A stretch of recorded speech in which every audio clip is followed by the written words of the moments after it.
E360 TV proudly presents Messages of Inspirational Stories TV show. Live streaming now to millions of devices around the world on Roku, Apple TV, Amazon Fire TV, Android TV, YouTube Live, Facebook live streaming. Our shows are available video on demand on these channels. And we broadcast daily, Monday through Friday at 4 p.m. Eastern Time on these channels. On Mondays, Expanding Your Business. Tuesdays, Natural Health and Wellness. On Wednesdays, we cover Mentoring Our Youth. And on Thursdays, our new show, Ideas Worth Knowing. And on Fridays, Women in Leadership. To be able to watch our television show on your favorite device, please go to e360tv.com and download the app for your favorite device. Brought to you by our producers and hosts, Jim Grant and donnaguinouard. Along with our hosts, Beata Severin Reed and Emersonbrantley. Supported by our admin team of Michaela Vidal and Gaia Guinois Balconi Weda.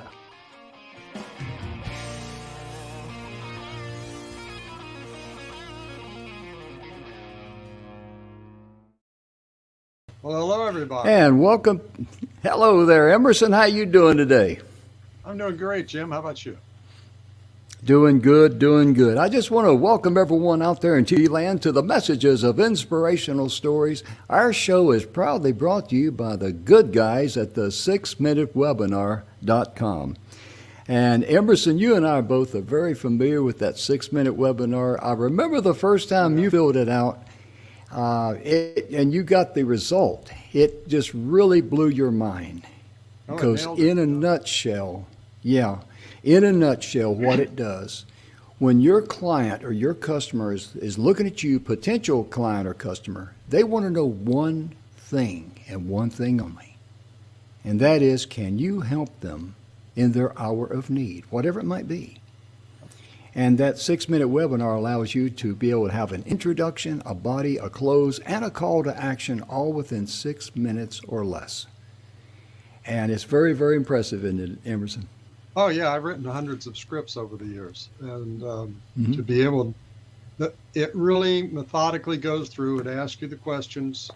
And with the answers that you give it, it provides you with a complete script for a presentation that you can use that will take you, if you need to have it 6 minutes, it'll be 6 minutes. Mm-hmm. And you can expand it if you want it to be more than that. Now to be clear, this does not create the slides and the PowerPoint and everything else for you in 6 minutes. Mm-hmm. This gives you the script that you need, and then you're able to have something. So if you get a call at a boardroom, or a staff meeting, or a meeting with a client, or speaking to a networking group, or any of the other hundreds of things that people can suddenly be asked if you can step in the gap and do. This can help you to get your thoughts together quickly so that you have something that really works. And it's just a great program that Don McGrath is the guy that put ScriptPal together, the app, and him and Bill Heinrich, they were the brainchilds behind it. And all three students. The 6-minute webinar. That's right. Yeah, that's right. we learned from the master. There we go. That's right. That's where we all met.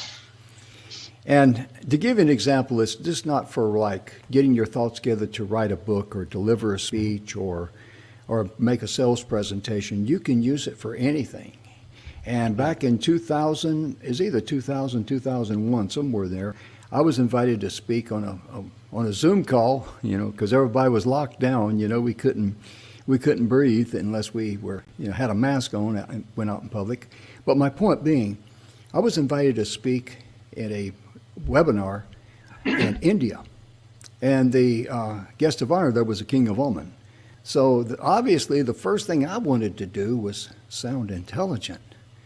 And I'm glad Emerson, he's going to smile when I say that. That's okay. Go ahead and light up a big smile and enjoy yourself. You're intelligent, Jim. That's all I'm smiling about. I'll pay you after the show for that good comment. But when I started Promises. everyone else yeah. When I started out, after was introduced, I thank the MC for inviting me and all. And most people start out with, this is who I am, this is what I've done, I'm a best-selling author. And, like Emerson has taught me, after every comment you say, ask yourself a question, so what? So what value does that have to anybody else? And I'm going on a little bit more about this 6-minute webinar, but when I started out my presentation, I simply said, ladies and gentlemen, during my presentation today, I'm going to share with you 3 proven ways that you can get your community involved to make your community a better place to live. Boom, that's it. See, right there, the people who are interested in what I'm going to say, they're going to tune in. Those that aren't, they're out of there.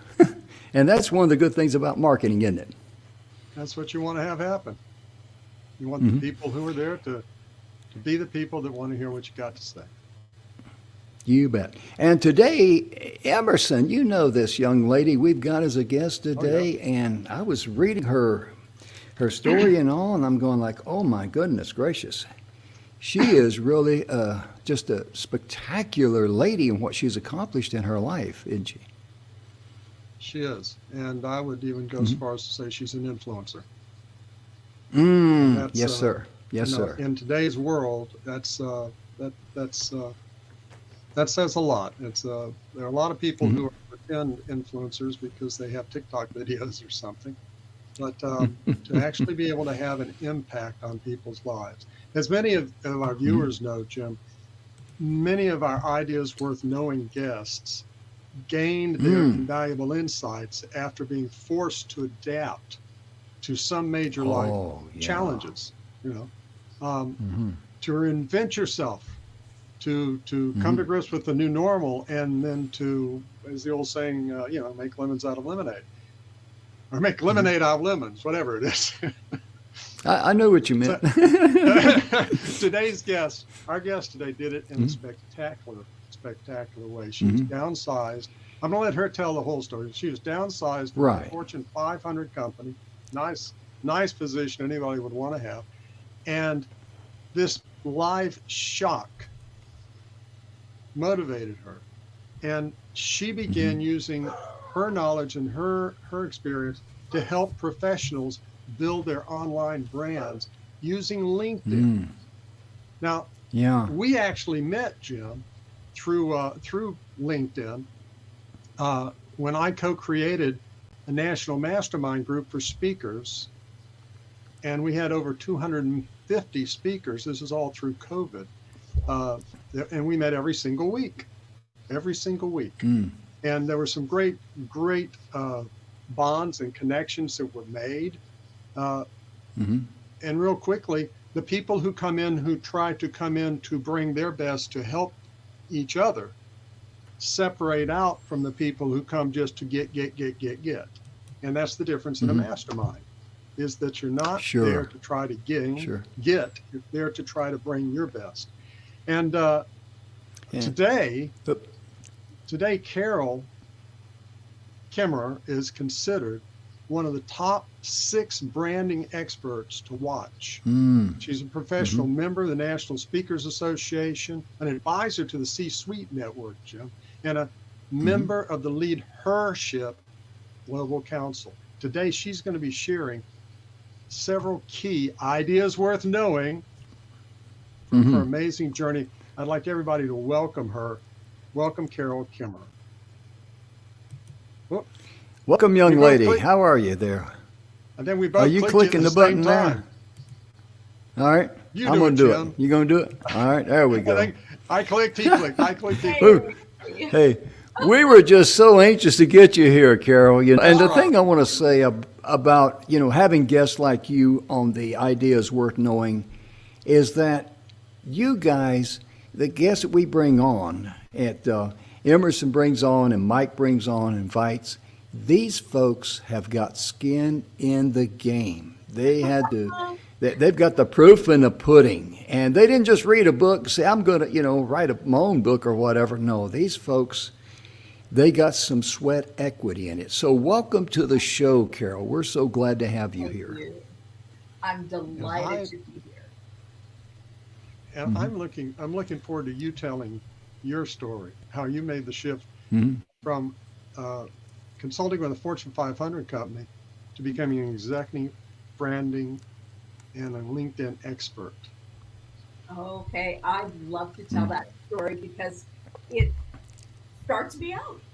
So, for more than 20 years, I was a marketing communications consultant to a Fortune 500 company, and I loved what I did.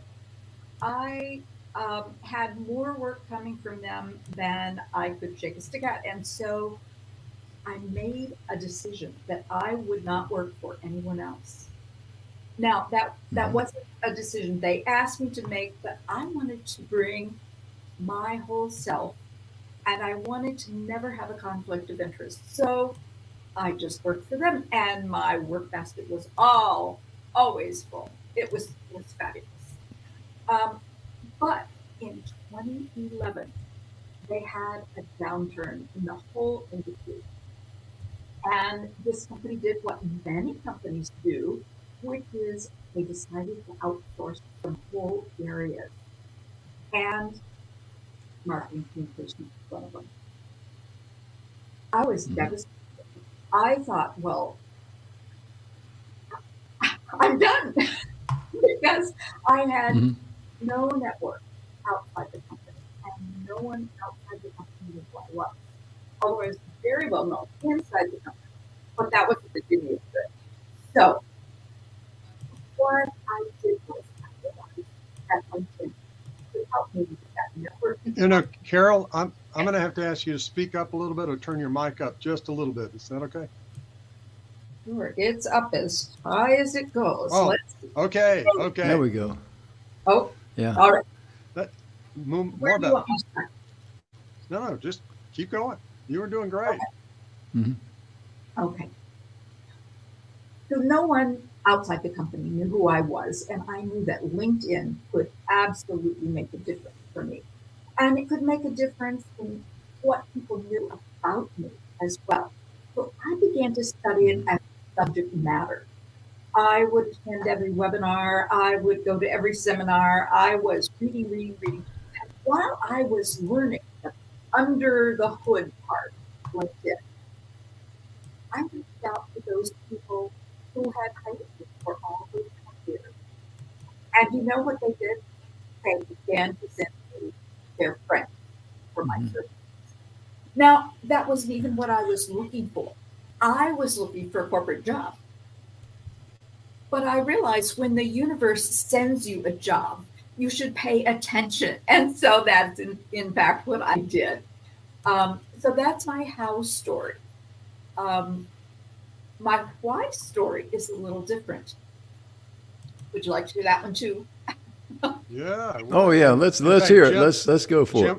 And Jim, what she just described reminds me of your follow the energy that you love to say. Oh yeah. Yes. Yeah. Well, my why story begins in 2008 when I was well employed and had lots of work. But during that time, of course, so many people lost their jobs. And I had 3 senior level executives that were friends of mine from different companies, and they all lost their jobs. Well, no big deal. So many people lost their jobs in that period of time.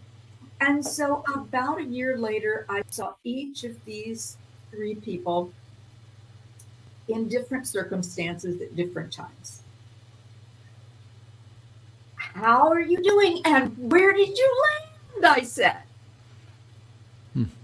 And they looked at their shoes. And they cleared their voice. And finally, they met my eyes and said, I guess I've retired.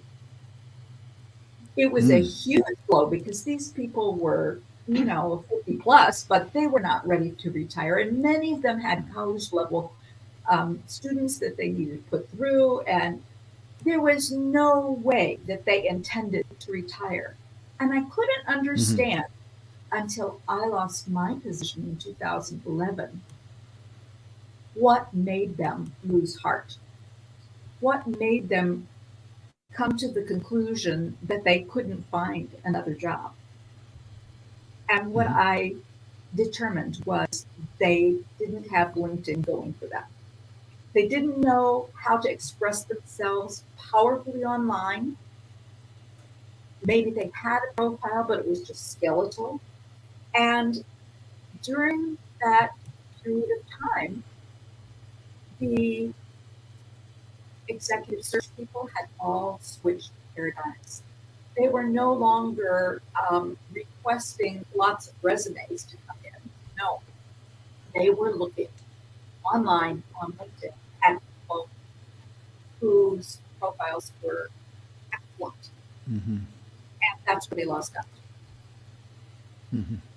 This was my awakening to why I want to make sure that you know how to use LinkedIn. Because I think that the world needs all the wisdom it can get. And to throw out seasoned executives with great wisdom before it was time, I just don't want that to happen. And so I write, I speak, I publish all of those things so that people can understand how to use this impressive platform that we all have access to, so that they don't fall off the edge of the earth. Yeah, I'll give you a little chance there to check your microphone. It sounds like a little bit of like you're in a barrel there a little bit when you speak. But while you're doing that, Emerson, it's very important for people not to get mentally defeated. And there was only a couple of people that asked me after I went through after I had the widowmaker heart attack, open heart surgery, 4 bypasses, if I was going to retire. Well, heck, I was only 73 then. I'm 75 now. And retire and do what? Grow tomatoes? I mean, that never, ever, ever has been on my bucket list. I mean, I grew up on a farm in North Carolina. I got all the experience I needed to know about planting crops and all that stuff. So it's just not my hot button. My point being, and I think this is what Carol is saying also, is that no matter what happens to you, it's just it's just where you are right now at this point in time in your life. This is not the end of your journey. This is just a pit stop. Maybe you had a flat tire. You got to make a pit stop, okay? But once that tire is fixed, get back in there and get it back on the road and get it going. And that's been my attitude all the way through life. It really has. And I think a lot of it, Emerson, to be honest with you, and also Carol, a lot of it was my adjustment in the 70s after I come back from Nam. And because I should have gotten some help. Probably still need some help, truth be known. But I should have gotten some help, some counseling and things like that. But what I admire about Carol and what I read about her story and listened to her talk there, she is, okay, this is where I'm at, but this is not the end of my journey, because some people when you accept a situation like when her friends there she knew retired, that's when you've already decided you're going to let someone else make your life's decision for you. That's a major disconnect, isn't it, Carol? Oh, I think so. It really bothers me to have people just give up.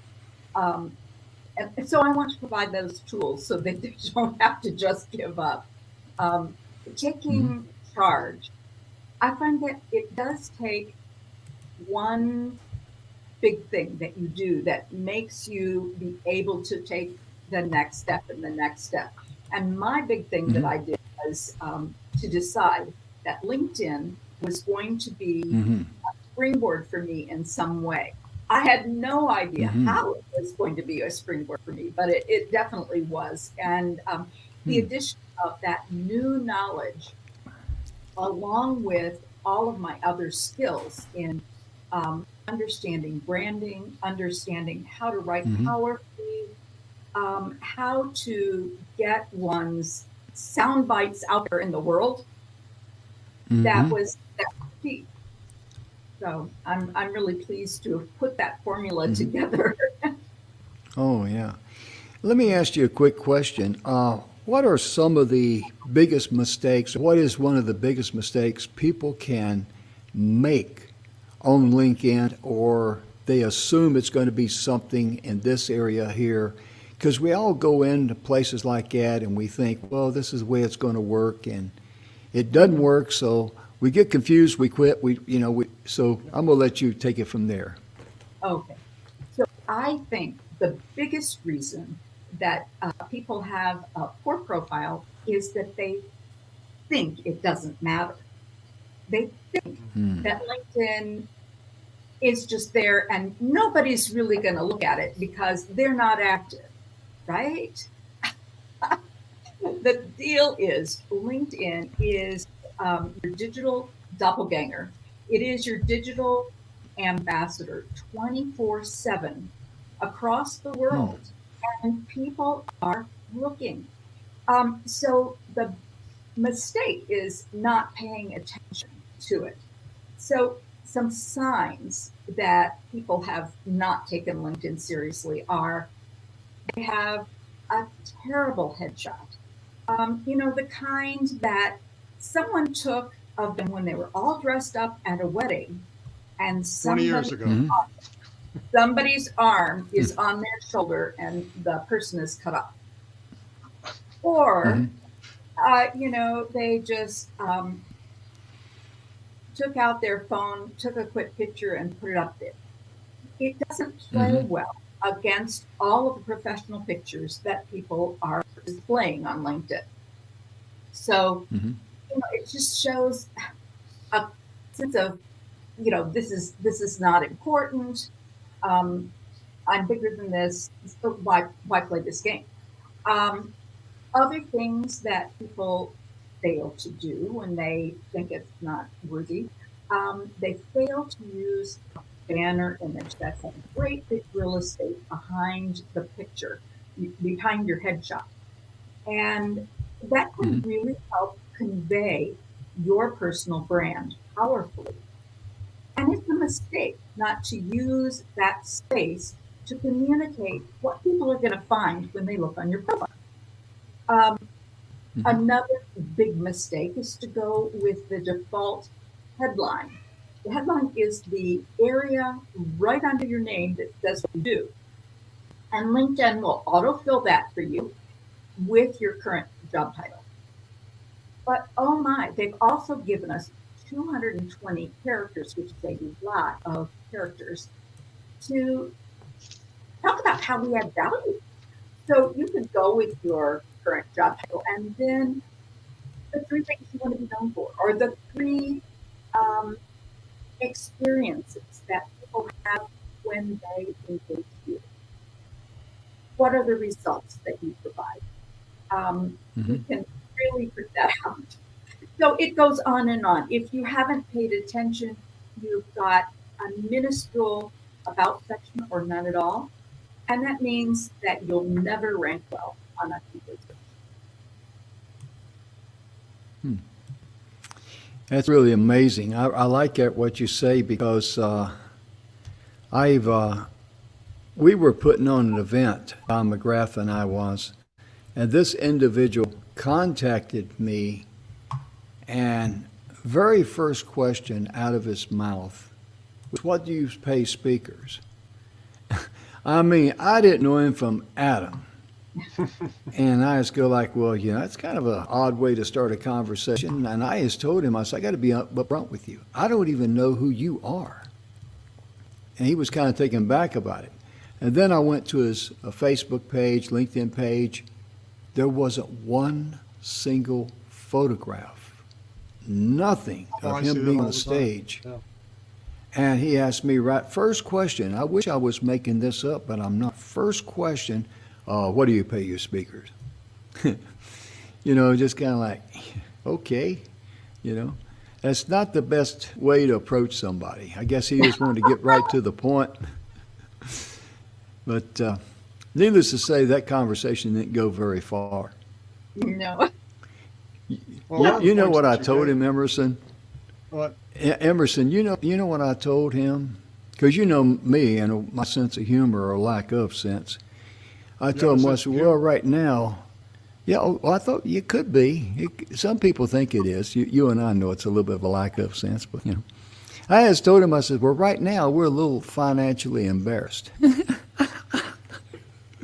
He didn't Well, know how to handle that. That probably cut the conversation shorter. Yeah. Well, you come at me sideways. I mean, you know, that's just like if you walk up to a stranger and say, could I have $20? What's everybody going to say? No. You know, it just, Well, you know, you just asked the wrong question right out of the gate. Go ahead. Carol, so many of the things that you mentioned, I run into, in so many different instances where they'll have an outdated brochure or a business card with Yes. tiny little print that they hand to somebody at a networking meeting, or you'll meet them at a conference or convention, and so what do you do? What do you do? And they'll ramble on and on and on. They've never given any thought to it. They haven't. Yes. They haven't zeroed in on what matters.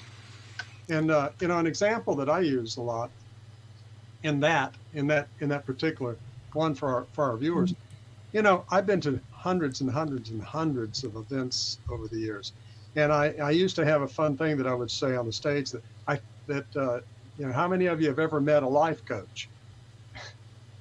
I think there are more life coaches than there are people. And the thing is, if somebody says, what do you do? You say, what do they do? You say, well, I'm a life coach. What does that mean? Yeah. And then this one day I met this woman, and she said, I help women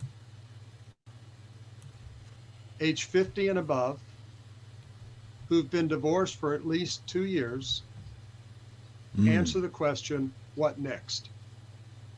And my head went poof, because she was so exact and so precise. And somebody else would say, well, don't you work with men? Or what if it's a younger woman and they're doing no. She made it crystal clear.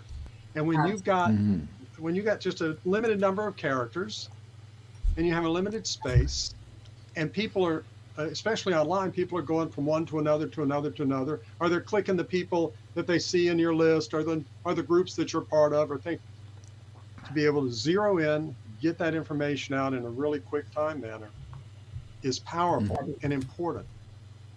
You talk about organically creating opportunities too. And I love that term because most people, you say that, they probably instantly think, oh, you mean search engine optimization or Google or something like that. But you have a whole different take on it, don't you? Well, it is still all about your keywords, using them not once, but as many times as you can, so that the person who is searching for that word will find you. Now, I don't recommend keyword stuffing. I don't like lists and lists and lists. I want for our viewers who may not be familiar with that term, 15 years ago or so, that was something that people would do. They would have, you had to have a certain percentage of using the same words. So if you had 1,000 or 500 word bio, it may say have these same 3 or 4 or 5 words in it 20 times. And that you can't read something like that. Your head explodes. So that's not the way to get people to organically be finding you and wanting you. Go ahead. I interrupt. Oh, just fine. So one way that people try to do that is to use lists and repeat lists. And it's like, no, right to the margins. So when I say right to the margins, LinkedIn has character limits on each of its sections.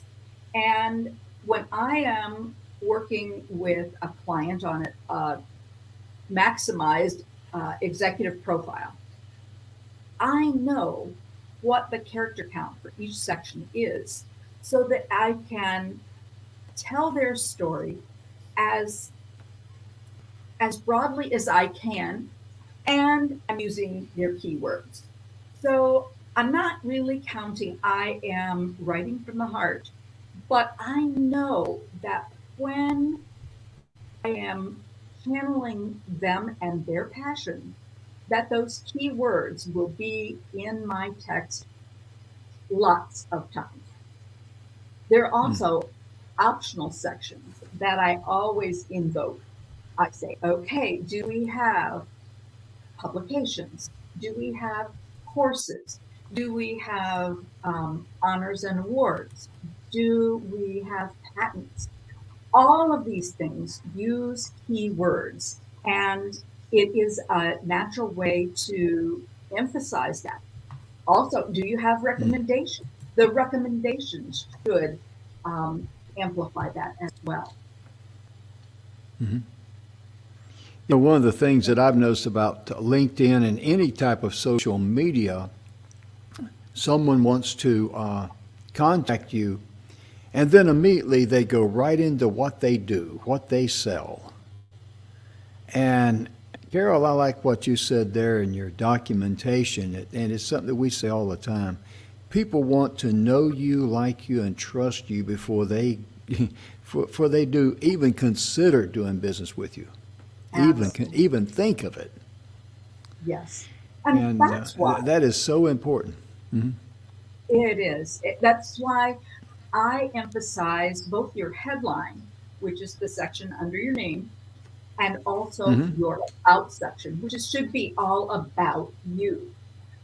So many business people, salespeople, and business owners specifically will put in their about section all about their services. Lots of details about how they implement. Well, that's way too early. We want to read, who are you? How do you show up in the world, so that I can begin those know, like, and trust factors that are going to make it possible for me to do business with you. If you start selling to me right in the about section, I am just done. We're not friends here. But Yeah. if you put your information about your services, some part of that in your experience section, that's where I expect to see it. I like that. Yeah. And, I do and too. in terms of the experience, one of the other things that I see, and see if this resonates with you, is so often their experiences are, they may not use these words, but it's, and then I did this, and then I did this, and then I did this. It's not about, we created this so that the company was able to, and our customers were able to, or we were able to expand our all of the, not just the features, okay, what it was, but what was the benefit of it, and what were the benefits of the benefits, and what was the ripple effect of that, from the fact that you were involved in that aspect of a change. Absolutely. So the more we can talk about accomplishments and the benefits of those accomplishments, the more people are sure that we've accomplished in the past and we will accomplish in the future, whatever the challenge. And so that is a whole part of building credibility for ourselves. Yes. People who fail to put in any accomplishments at all and just put in responsibilities, well, we don't know if you're really good or not. So why not create that halo effect of, when you have accomplished the past, people assume you will accomplish in the future. Or something that I like to see is where when you've done something and how you took that and applied that in a different environment or a different set of circumstances, because that also shows your versatility, that you're not a one-trick pony. You didn't do this. This was your task. That's the other thing. Here's the job description. That gets interpreted by many people as, okay, this person they're task oriented. They need to be. They're not initiative. They're not Right. results oriented. And, you know, a lot of times the things that we, especially those of you who've worked in a corporate environment where you have your job description and you have your quarterly reviews and all the other things where they're measuring, you were supposed to do, here's what this said and here's what you did. You can get stuck into that mindset. But that kind of leads to something else I wanted to ask you about, Okay. because you used a phrase a couple of times and I love it, but it may not be one that all of the viewers have ever thought about. Talk to us about what you mean by your personal brand, and what does that mean to you for your brand? Okay. A brand, a personal brand, is what people say about you when you're not in the room. It is the experience that people have with you. It is the sum total of all the interactions and the assumptions that people make based on those interactions. Now, some people would say, oh, other people give you your personal brand. But when you are disciplined about what is on brand for me and what is not, you create the brand that you want them to perceive. You do that through consistency. You do that through the way that you treat yourself and others. So every opportunity to interact with me is an opportunity to determine what is my personal brand. Every opportunity to interact with you is an opportunity for me to determine what your personal brand must be. Yeah, and it's one of the things that I've told people over the years is see how this resonates with you.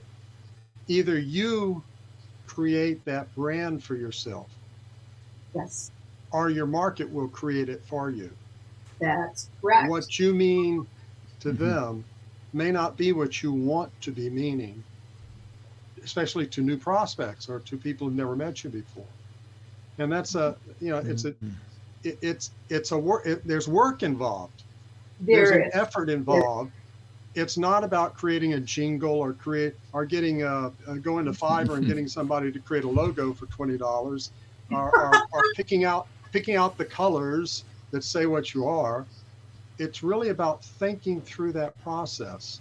So let me flip that around and ask, how do you express your personal brand? Because I could express some things that I feel about you, having seen you in many meetings and things, and how you show up and how you share and how you come fully to give and to be there for everybody.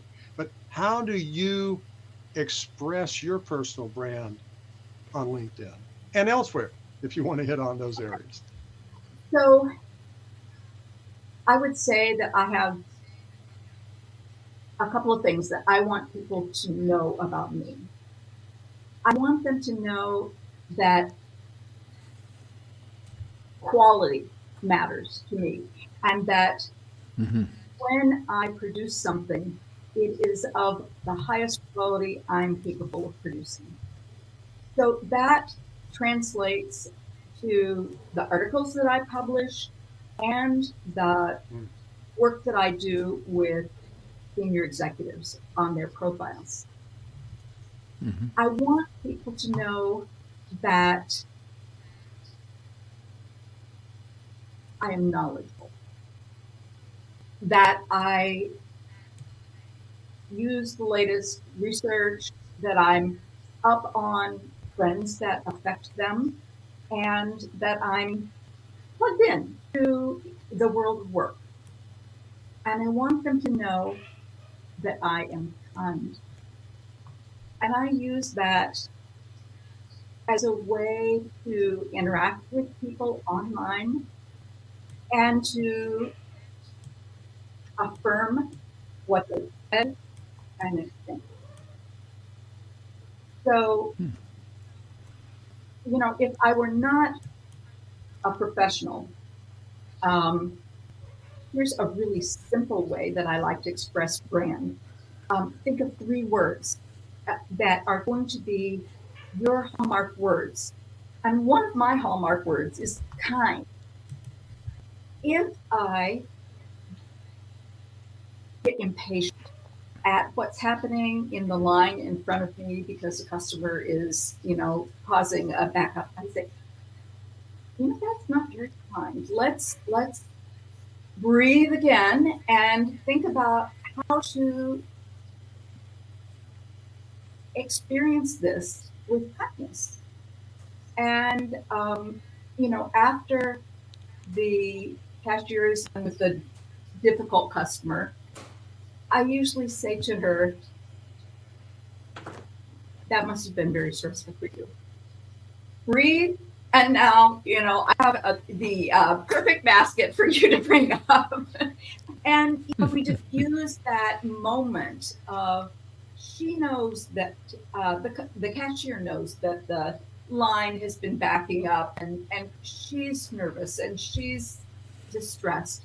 And I try to bring some kindness to that, and also suspend my judgment on the person who, I've been mentally judging, going, how could you come to the cashier with all these problems? And be kind. It's a Emerson, you've had I'm sorry. Nothing. I didn't mean to interrupt you there. I thought maybe you had stopped there. But Emerson, I just want to make an observation here. You've had the privilege of seeing Carol on many meetings and all that. And I'm sitting here, and ladies and gentlemen, the first time we've had an opportunity, I have had the opportunity to meet Carol, and just sitting back and just observing not what she's saying, but how she is saying it. She is demonstrating one thing that just vibrates out there in TV land. And this lady cares. And Emerson, Yes, that's one thing that you've always tried to teach me, is that, your cause of why you exist. And this particular case is because she cares. Yes. She cares about, the people she's dealing with. She's not out there pitching something.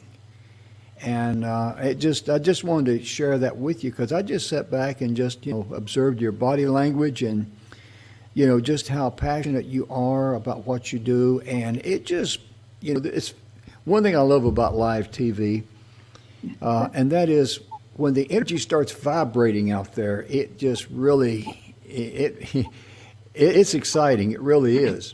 And you can you just feel the vibration of how you care. Jim, it just comes right out. Yes, sir. Go ahead. The number of times where I've been around Carol, there's another woman who I think of, and a statement that she made years ago that was profound and powerful to me. That was Mary Kay Ash, who said, "People don't care how much you know until they know how much you care." And that's a powerful, powerful, powerful way to think about our interactions with other people. There's another woman that I thought of too, Carol, when you were talking about being in line at the store, and the person ahead of you, and there's a problem, and I have a thing that I'll say that my first mother-in-law used to say to me. She said it a lot to me. She's, you have more time than life. And she was Spanish, and usually I was speeding or going too fast, and she was kind of squeezing my arm and saying, "Hey, hijo, hay más tiempo que vida." We have more time than life. Yes. And the thing about it, folks, is when we can diffuse, because the energy, the things that Carol is talking about feeling, we've all felt, right?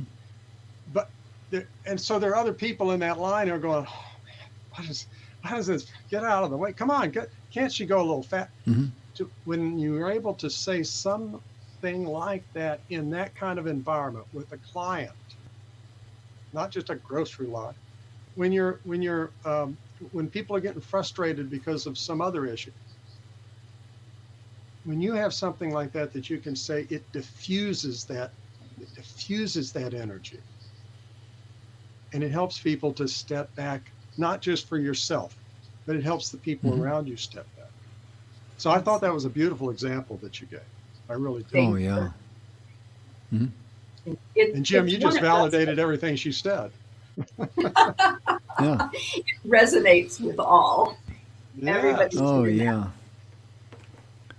But Yeah, you- I've heard that statement that Oh, you go shared ahead. there about Mary Kay Ash, and I really like that, because people don't care how much you know until they know how much you care. That is just first time I heard you say that here on the show.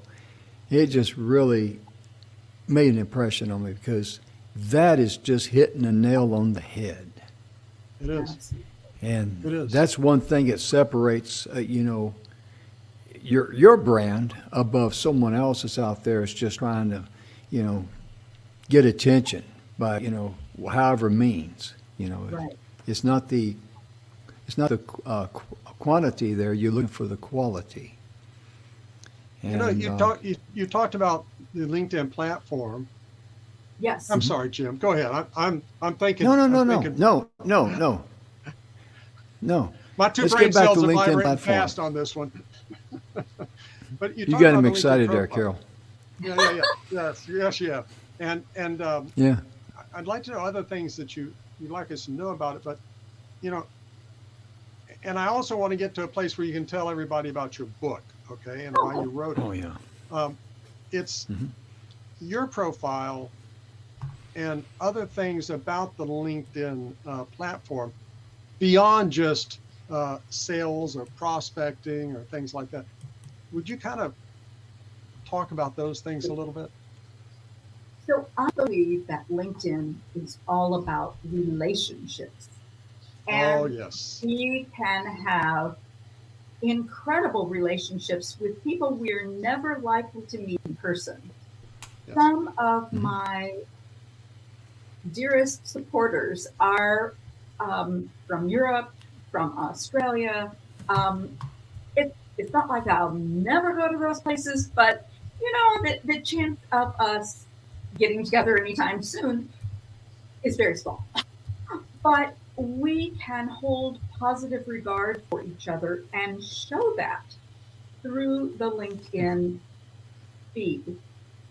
For instance, if they post something that is really stellar, I will use a comment that has the format of a tag, which is a hyperlink to their name, and then yes, and then and. So my goal when I write back to them is, yes, I loved how you expressed whatever it was that they expressed. And I have found that so impactful in my consultation with companies because blah, blah, blah. So I tell my clients they're trying to add value in 3 ways. To the person who they are engaged with when they read the post, to other people who will read their comment, and then to yourself. We want our brand to come forward clearly. And my brand is encouragement and kindness and Mhm. Relationship Also- building. right, relationship building. And Love so I'm really aware of those 3 things when I put together comment. Does it take more time than congrats or great article? Yes, it does. It takes a lot more time, but no, LinkedIn has defined engagement as 5 words or more. So any of the comments that are, so zippy to add don't count for anything. Well, it takes less time than driving after work, finding parking downtown, going to a networking meeting, walking around with a drink in your hand, trying to Yes. figure out some way to start a conversation with people you don't know, handing out business cards, following up days later, and never getting phone calls back. It's This is true. much more This is true. direct and It is. personal, and you're done. And if they respond Yes. to you, now you have a conversation. Yes. And now you can expand the conversation. And Jim, you know what I say, tell me more. That's what I mean, is like you're trying, you want to start a conversation, but a lot of people in business, I find, Carol, forget that all business conversations, just like all regular conversations, including our web pages and our LinkedIn spaces and everything else, should be a two-way conversation. Don't you agree? That's how relationships are built. Yes. And every interaction should be nurturing for the other person. I really believe that. And well, even the people who say congrats and great article, they intend good, but they haven't invested in good. And so, I really recommend that people spend a little more time with the people that are important to you. Now, that's not to say that everybody who is a connection with you will be that level of importance. But there are certain people. We've got I was just going to say, we got a few minutes left. I want to hear about the book. We've talked about it a couple of times. Share with us about the book. There you go. Yes. So let me just show it to you close. I don't know if you can see that. Yeah. Okay. LinkedIn promote your brand with authenticity, tech, power. And it's available now in its second edition. So I wrote a version of this book in 2016. And the reason that I did was I realized that everybody needs LinkedIn help. And they don't know where to turn. So this is a really good book. But when it came along, the world changed. So many people lost their jobs, and LinkedIn rolled out several significant changes in their platform that were not reflected in my 2016 book. So this was published in January of 2021, and it is current, and it is impactful. It talks about not only how do you express your brand on your profile, but also how do you connect with people? How do you really create relationships? How do you decide who should be in your network? It's all those ancillary things that have to do with, okay, now I'm aware of my brand. How do I make it go on this platform? So one of the ways that you extend those relationships. Yes. I'm just going to give a pitch here, Jim. We don't normally. Okay. If you go to her site, which is down at the bottom of this, it's going to be at the bottom of the screen here in just a second, and you get anybody who is interested in learning more about LinkedIn from a master at LinkedIn, she'll sign the book personally for you. Am I right? You still do that? Absolutely. That's Absolutely. part of her way of building that personal connection with you. And I so appreciate you, and I appreciate you being with us today, Carol. It was really. Thank you both. And we're going to have to do another show, Jim. We'll have to give her another show. Yeah. All right. I think Women in Leadership might be a great one for you. Yeah. Yeah. That's great. It would be. That's our Friday show, and it's all about women in leadership. And I don't say too much there because I'm not that smart when it comes to women in leadership, because they're usually out there ahead of me. No, but really, it's been a wonderful show for us, and it's got a lot of following to it. And we've had some wonderful, wonderful guests on there. And, that's what makes a show a show. Yes. I tell people, even though I've done a lot of radio and TV and all that stuff, and I'm very comfortable with it. And when things go wrong, I usually just laugh or something like that because, it's just, that's just the way it is. But my point being, a show, and what makes these shows so great is the guest. And I've told people many times, Emerson, you've heard me say this, when people tune in to see America's Got Talent, they know who the judges are. They're not tuning in to listen to the judges. They're tuning in to, listen to the talent, who's going to be singing, who's going to be pulling a rabbit out of a handkerchief or something, Yes. Yeah, that's what it's about. And that's why, these shows have been going and growing. We are one of the top shows on E360 TV. We're very proud of that. We've worked hard for it. But it has very, very little to do with the host. It has everything to do with the content of the personnel that we have as guests. So on that behalf, I just want to say thank you, Carol, for making us look good and sound intelligent today. You know what I mean? Oh, my pleasure to be with you.